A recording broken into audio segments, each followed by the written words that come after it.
O God, who knowest us to be set in the midst of so many and great dangers, that by reason of the frailty of our nature we cannot stand upright, grant to us such strength and protection as may support us in all dangers and carry us through all temptations, through Jesus Christ our Lord. Amen. We're in volume 3 of Canon Dixon's History of the Church of England. Ignorant men of Devon and Cornwall, cried the bishop, ye ask ye know not what. Some crafty papist has devised these articles for you. You've been seduced by rank papists and traitors. You know nothing about general councils and decrees of the fathers. You know nothing of the history of the 6 articles, which would never have passed if King Henry had not come personally into the Parliament House, and which continued only a year in full vigor. You know nothing of the Mass, or you would know that the very canon of the Mass itself contains a prayer that all who communicate with the priest may be filled with grace and benediction. And yet you ask that none should communicate with the priest. However, it is true that you have never heard Cranmer's on a roll. That part of the prayer is said very softly. You would have the sacrament hung up, a custom which is not used in Italy, nor to be told how be done in this realm. For what you say of receiving at Easter only, and in one kind, there has never been such a law, nor such a request made before. All these demands are clean contrary to your first demands. For if they were granted, the general councils and decrees could not be kept. As you having baptism at all necessary times, what hinders you? Nothing in the book. As to holy bread and water and images, you deserve to eat the Bishop of Rome's unsavory bread and drink his stinking puddles and bow down to his idols. You call the new service a Christmas game. It is far more like a game to see the priest talking Latin and the people listening without understanding, and some walking up and down the church. And you Cornishmen say that you know no English. Do you or the Devon men know Latin? If you did, you'd think some of the fables that you hear in church very much like a Christmas game. As to purgatory, keep you God's laws that you may go to heaven, or else you will not escape hell. You would recall the English Bible. Is that because you know nothing but Latin? You say that the clergy will not long confound heretics if the Bibles remain. If you had a heretic to confound, would you use Latin or English? When you ask for Mormon and Crispin, you call for Barabbas. They are ignorant, willful, and crafty men. Paul is a man fit neither for this realm, for this life. He is the race of legates, and if you want him, you want the Bishop of Rome also. Your stipulation about gentlemen's servants is devised by idle loiterers and unthrifts, and such I take you to be. About the Abbey lands, you would rob those who have them by just title, among whom you would rob the king himself. And if you could set up 2 places of religion in every county, they would be eternal monuments of your abominable behavior. Go to your knees. You finish by asking a safe conduct for Arundel and Boyer. Instead of safety, they deserve perpetual confusion, shame, and death. Amidst these objurgations, Cranmer generously poured forth upon the commoners the riches of his studies, his theological, his canonical, his liturgical knowledge. And in one passage, the author of so many intercessions worked himself up for their benefit into a sort of loyal litany. Carew, on his return, was received by the protector with reproaches that instead of peace he had carried a sword and had spread the conflagration which he was sent to quench.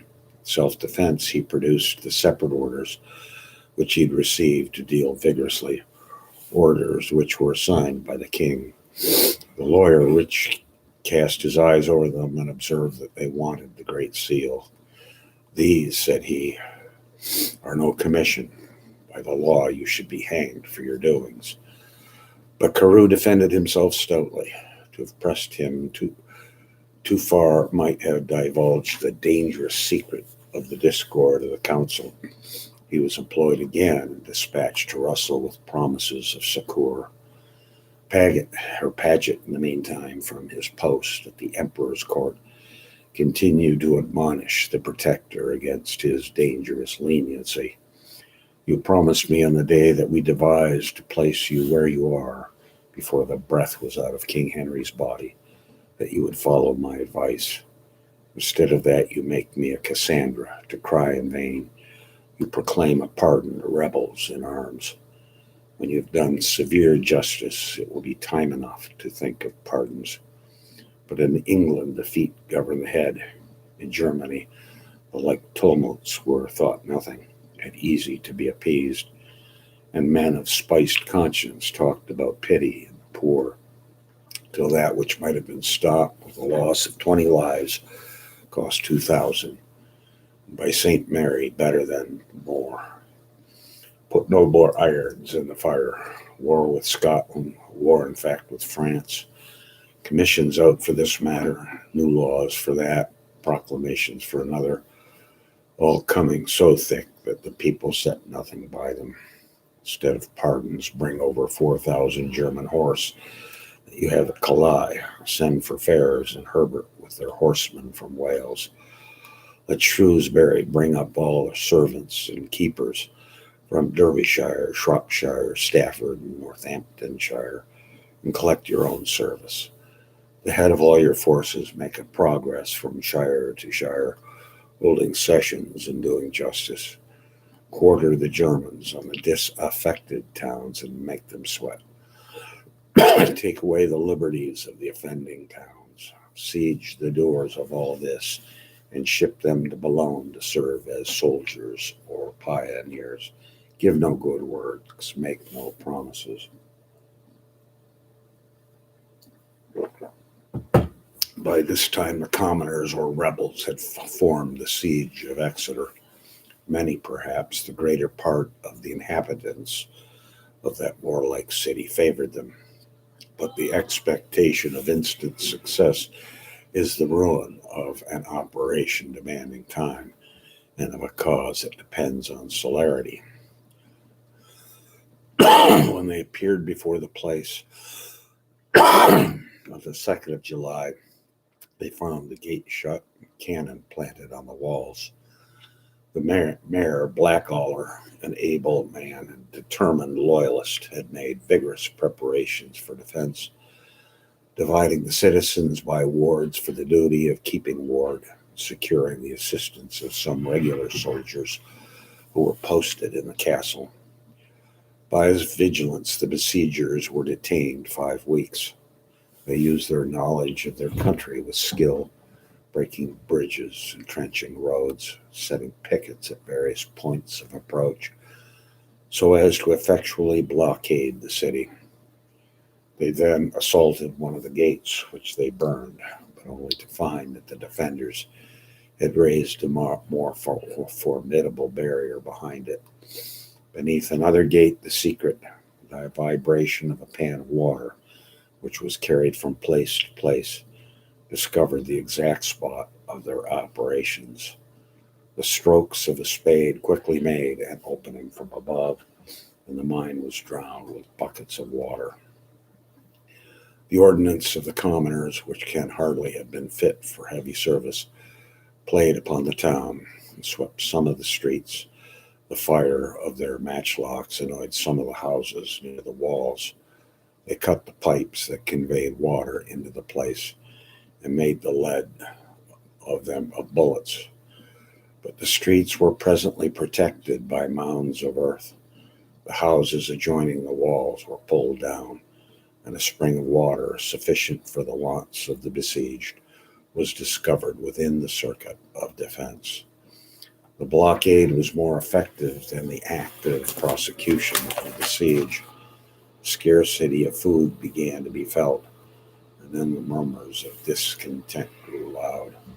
The townsmen, who were all well disposed to the enemy, scarcely condescended to conceal the correspondence which they maintained with them. Conferences were held from the walls. Messengers passed from one part to the other. Letters tied to arrows were shot to and fro. The serpent of division and fire of malice, says the eyewitness Hooker, envenomed some and scalded others. Some of the oldest families in Exeter were among the malcontents. The warder of one of the gates, a town councillor, boldly walked out with the keys in his hand, accompanied by two Confederates, held a conference with the besiegers, and returned. At another time, a tumult arose in the town hall when one Richard Taylor, the clothier, drew his bow and shot an arrow at one of the loyalists in the presence of the mayor. A dangerous plot was discovered for delivering the castle to the enemy, with the connivance of some of the regular garrison. At length, on a Sunday morning, 2 days before the siege was raised, a band of disaffected paraded the streets openly in arms, crying out, "Come out, these heretics and too many bookmen! Where be they? By God's wound and blood, we will not be pined to serve their turn. We will go out and have in our neighbors. They be honest, good, and godly men." The loyalists, as it happened, were in their houses or at church, and a broken pate or two was the worst that happened in the disturbance. But the mayor was driven to such extremity that he was preparing to leave the city by stealth with 100 of his most faithful supporters when relief arrived. The risings or commotions in other parts of the country, which were simultaneous with that of the West, or little subsequent to it, sprang, it has been observed, from other causes than zeal for the old religion. They were the train of the Revolution. They were caused by the miseries of the time. Those who engaged in them refused from the first the invitation of the Western men to make common cause, from whom indeed they were severed by the opposition of creeds, of tastes, and tendencies. The radical difference between the enemies escaped not the rulers of the Reformation, who perceived with satisfaction that, save in the West, no person of condition joined themselves with any body of the insurgents. Nevertheless, in one locality at least, the fanaticism of the rulers themselves tempered the general discontent with the indignation of religious feeling. Peter Martyr, the exile of Strasbourg, issued from Lambeth, mounted the throne of divinity, and began his prelections on the Eucharist about the end of May in the University of Oxford. The full history of his exploits must be reserved for the proper place. Here it is sufficient to say that he convulsed the venerable seat of learning and spread disaffection far. Theological controversy raged in the schools, riots in the streets. The country, the neighboring counties caught the fury. The parish priests in many places mingled in one commotion, spoke boldly for the old religion, and denounced in heretical innovation the cause of every ill. Exigency roused vigor, and uproar drew attention. And though Russell lay helpless at Taunton, while Exeter was beleaguered, it was upon Oxfordshire and Berkshire that the main body of the foreign army of the council was directed under the command of the brave and skillful Lord Grey of Wilton. His formidable column of 1,300 men found no resistance worthy of the name in the tumults of peasants. But the pageant of justice in the form of martial law followed by a rapid series of executions, struck terror, restored tranquility, and commanded the applause of Sir Thomas Smith. The hand of punishment fell heavy both on the laymen and the clergy. Many livings in Oxfordshire, Berkshire, Buckinghamshire, and Northampton were rendered vacant by the suspension of the incumbents from the steeples of their churches. And the enraptured votary of the Revolution could only exclaim that the doings of the Lord Grey were worth 10,000 proclamations. Something was also made by talking and selling the bells out of the churches, leaving them one apiece to ring for the new order of things.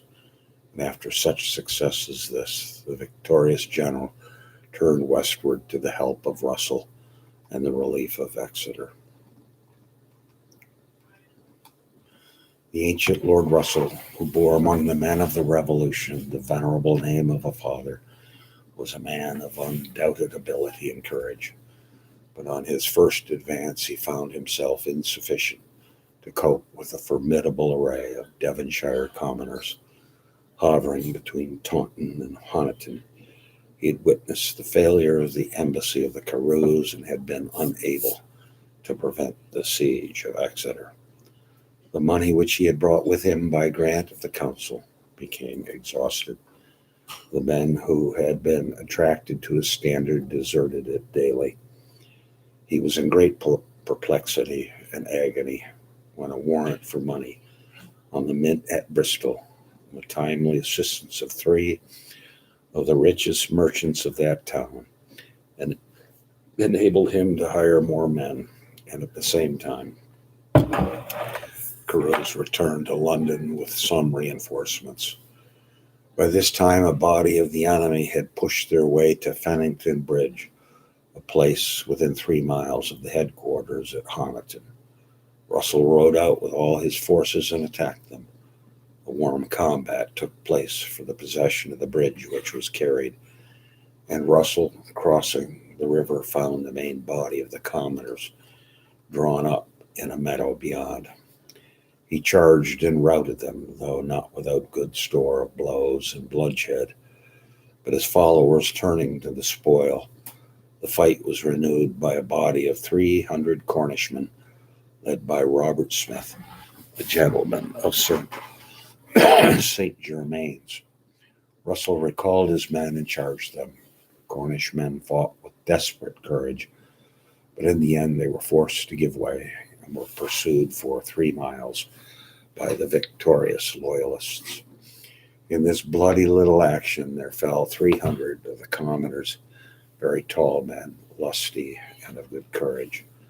On the other side the loss was not inconsiderable, and among the wounded Sir Gawain Carew was hurt by an arrow. Scarcely had Russell achieved his first success when he was joined by Grey with the mercenaries. The seasonable contingent consisted mainly of the bands of Captain Guessman of Hanover and Captain Paolo Battista Spinola of Genoa, 2 famous soldiers of fortune. The cavalry of the former, the Landsknechts, were formidable, but the latter, who marched at the head of the 300 drilled infantry, 300 shot, as they were distinctly called, was irresistible. Honiton, this was August 3. Honiton is distant from Exeter not more than 12 miles, but by leaving the high road and taking to the downs southward, the march of the Royal Army was considerably lengthened, and Russell halted for the night at a windmill belonging to a gentleman named Carew, which was situated on the commanding eminence. This station was destined instantly to be the scene of a fierce conflict. The rival of the enemy had not escaped the vigilance of the neighboring village of St. Mary Clist.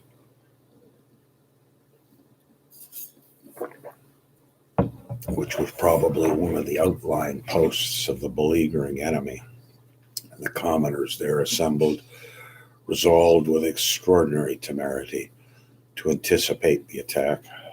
Scarcely had Russell occupied the mill when the half-armed peasantry rushed forth to storm it. Up the steeple they sprang. The trained fighting men of Italy stepped forward, arquebus in hand, file after file. They delivered their deadly fusillade, and the greater courage, the greater the slaughter of the assailants. At the end, the licensed preacher Coverdale, who was afterwards rewarded by the see of the disputed city, preached a sermon and celebrated a thanksgiving on the field. That's interesting. Combat chaplain. The next morning, which was Sunday, the victors advanced to attack the village of Clyst, into which heavy reinforcements commanded by Sir William Pomeroy had been poured during the night by the commoners. The village was covered in the usual manner by rampires or earthworks, and behind these stood 6,000 resolute men. The attack was made simultaneously at 3 points. At one it succeeded where Sir William Francis, a gentleman of Somersetshire, intrepidly forced a passage, and the commoners thereupon found themselves compelled to quit the rest of their works, lest they should be taken in the rear. They gathered themselves together in the town or central part of the village, their leader Pomeroy with some skill concealing himself and his immediate followers behind a thick screen of shrubs and bushes on one flank. The assailants advanced into the town when Pomeroy sounded a charge with drum and trumpet. The alarm of an ambush spread among the royal troops, and they recoiled, closely followed by the main body of the commoners. They retreated to their wagons, which stood outside the town, but were quickly pushed beyond them. For a moment, all seemed lost. Their munitions, armor, treasure, and ordnance were actually in the hands of the commoners, when unhappily for their cause, instead of improving their advantage, these peasant soldiers began to rifle the booty, though some of them were still sufficiently in hand to endeavor to post the captured artillery where they deemed that it might be used best against the enemy. In reality, the battle was still to be fought. The royal troops, in good order and with restored confidence, continued their retreat even to the hill, which had been the scene of the conflict the day before, where after consultation it was resolved to renew the attack and to repeat the attacks and tactics of the barons of Crediton. Russell, who numbered the village among his own vast acquisitions of territory, unhesitatingly bade the soldiers as they entered to fire it.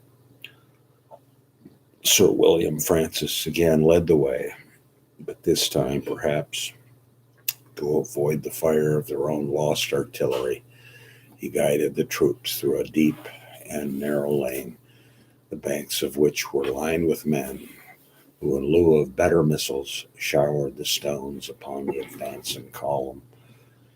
Francis himself was stoned to death, but his followers gained the town, and as they entered, set fire to the houses, which were crowded with combatants. The main body of the commoners stood, as before, in the middle of the town, where they were somewhat disordered by the rush of the defenders of the burning houses, who sought to join them at the same time that they were exposed in mass to the shot of their adversaries. They maintained the fight with great obstinacy, but in the end they were broken with terrible slaughter. It now only remained to win the bridge, which had been blocked with heaps of earth and beams of timber. On the top of these was standing a single gunner, with his piece leveled.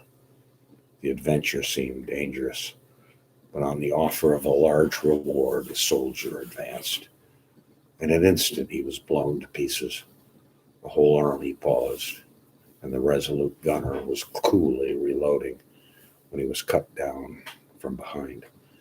A detachment headed by Lord Grey had found and crossed the ford, though the river was rising with the tide.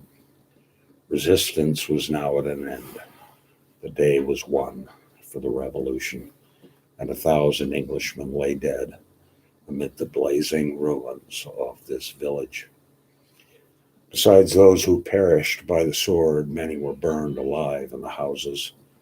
Many were drowned in attempting to cross the river. The fight was very fierce and cruel, and bloody was the day. The fight was over, but not the slaughter. The Lord Grey, ascending on a hill on the other side of the river to view the country, discerned a very large body of men moving in the direction of Woodbury. Believing that a fresh force of the enemy was approaching, he gave the alarm to Russell. The order was passed to kill all the prisoners who outnumbered their captors.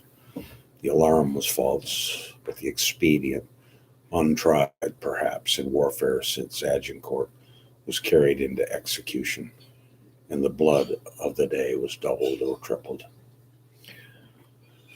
On the next morning, Russell found a new encounter awaiting him, as stern and obstinate as those of the 2 previous days.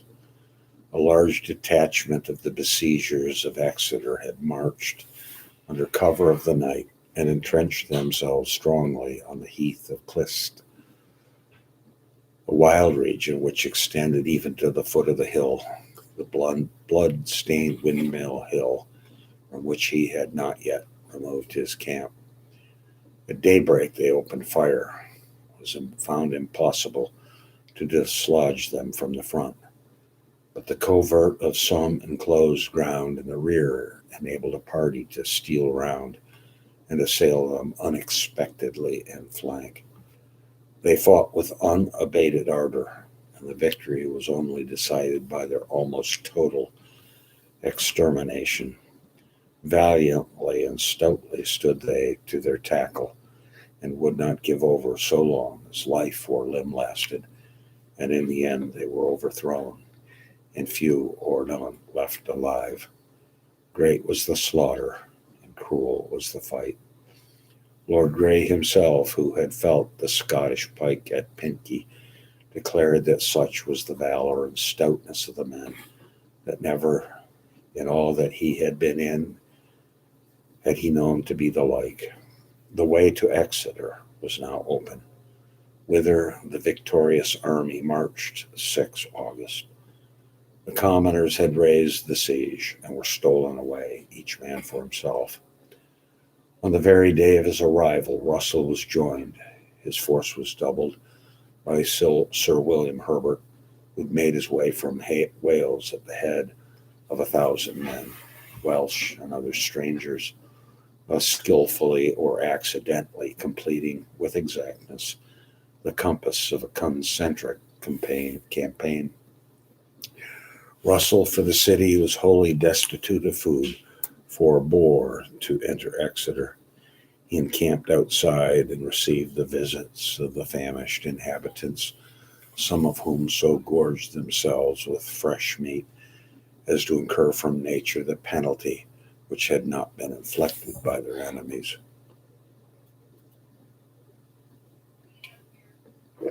For the more sufficient revictualling of the starving town, however, the victor took severe, if necessary, measures. Above his tent he reared the royal standard of a red dragon, and thus having proclaimed martial law, he gave over the whole country to indiscriminate pillage. Every soldier was permitted to seek his own best profit, and the Welshmen were so particularly active that in the short space of 2 days they furnished the city with cattle lifted from all parts, which they sold to the citizens for their own benefit. The lands of Arundel, Winnislade, and Berry, the rebel leaders, were given to the 2 Carews, to others who'd done good service, the lands, houses, and goods of other leaders.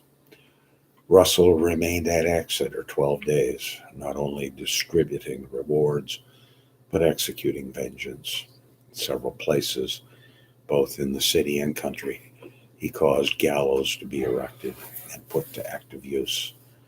Among those who suffered were 8 priests who were chief governors of the camps of the insurgents, and still a more notable character in those parts, Parson Welch, the vicar of St. Thomas in Exeter. This clergyman was of a good family, strongly attached to the old religion, and equally remarkable for courtesy of demeanor, bodily prowess, and proficiency in games and exercises. His merit in one respect might have procured him a pardon in less dangerous times, for he had saved Exeter during the siege from the fate that was so remorselessly reflected on Cranmer and St. Mary Clyst by the Loyalists. A plan for the firing the city, which had been laid by the advice of a foreign governor, the only stranger that the commoners had among them, was about to be executed. It was forcibly prevented by the vicar at the head of a band of men. "Do what you will," said he, "to take the city by policy, force, or dint of sword, and I will be with you and do my best. But to burn a city shall be hurtful to all, and good to no man. I will never consent thereto. Here I will stand with all my power against you." But it was alleged against him that he maintained the old Roman and Popish religion in his church, that he taught the people to condemn the Reformed religion and the king's proceedings, that he was the principal leader in the rebellion, and that he'd hanged a serving man who was detected secretly conveying letters to one Duffield, who displayed therein both alacrity and ingenuity. The gallows was erected on the top of the tower of St. Thomas's. The vicar, who prepared himself by a short confession, was brought into the churchyard dressed in his popish apparel, and merrily bedecked, beside with various utensils of the old ceremonies, a holy water bucket, a sprinkle, a saccharine bell, a set of beads, and other like popish trash. A rope was tied around the middle of his body, and all went merrily aloft to the top of the tower. There he was received by the executioner, who had ascended, it is likely, in a more usual manner, and hanged in chains. Very patiently he took his death, and very long he remained hanging dead. These spirited proceedings were suddenly interrupted by the intelligence that the commoners were again in arms, and no further off than Stamford Courtney, the original scene of the insurrection. The chief leaders, indeed, Arundel, Pomeroy, Coffin, Underhill, were still at large. They had rallied the relics both of the Devonshire and Cornishmen, and were prepared, after so many reverses, to try another field. A more desperate resolution was never entertained, for the army of Russell, augmented by Herbert, lately reinforced by 300 fresh mercenaries, and fed by continual submissions and offers of service, now numbered 10,000 men. Nevertheless, the last stand of the commoners of the West showed no abatement of the courage and enthusiasm which had hitherto animated them. While in the general features of the engagement, the Battle of Stamford Courtney strikingly recalled the hill, the village, and heath of Clyst. Russell marched from Exeter to Fenington on Friday, August 15. The next day made his way towards the camp of Stamford. The commoners had occupied the line of advance with scouts and pickets, who were not dislodged without heavy skirmishing, and it was not till Sunday that the royal army reached the memorable village. The place was to be found covered by a fortified camp in front, in which were posted the main body of the enemy. The attack was led by Grey and Herbert. The great ordnance opened fire until the prisoners had cleared the way for the advance of the arquebusiers, who drove and attempted to follow the commoners into the town. As they pressed forward, however, they were suddenly attacked in flank by Arundel with such fury that the day seemed to hang in doubt. "We wished our power a great deal more," said Russell, not without cause. Grey was forced to leave Herbert and hurry back to bring up the artillery and reserves. Returning, he attacked Arundel with artillery and completely engaged him. Thus relieved on the flank, Herbert was able to storm the village in front, from which the commoners retreated, leaving 600 dead. Under the prospect of a triple shock, the commoners, who'd fought for an hour desperately, lost heart and fled, among whom was Arundel himself. 16 cannon were taken. Of the loyalists, not more than 10 or 12 slain, though many were wounded, testified less to the obstinacy of the conflict than to the superiority of arms and skill. Altogether, from the beginning of the month of August, it was believed that more than 4,000 of the Western men had fallen in battle, a computation which seems to exclude those who died by the other chances of war. The loss on the other side was never reported, but was said to have been not inconsiderable, especially among the Burgundians or foreign mercenaries, who were abhorred of the one side and neither favored of the other. The employment of these auxiliaries added to the fury of the contest, in which mercy was demanded or expected on neither part. The indefatigable Russell now passed into Cornwall to execute vengeance on the insurgents and their leaders. His chief instrument in this work was the Provost Marshal, Sir Anthony Kingston, a man who seasoned with some pleasantry the severity of his office. The mayor of Bodmin, Bowyer, had been active in the Commons' cause, but his friends had been endeavoring to make peace for him on the plea that he'd been coerced against his will. When Kingston reached the town of Bodmin, he sent the mayor the message that he and his company intended to dine with him. This seemed a sign of favor, and Bowyer made ready for his guests. Before they sat down, the provost marshal took him aside, informed him that execution was to be done in that town, and desired him to have a new pair of gallows erected by the time that the dinner should be done. At the end of the banquet, the magistrate reported that the gallows were ready. Kingston took him by the arm and walked with him to the spot. "Think you, Mr. Mayor, that they be strong enough?" The answer was that they were. "And get you up into them, for they are provided for you." "I trust," said the astonished host, "that you mean no such thing by me."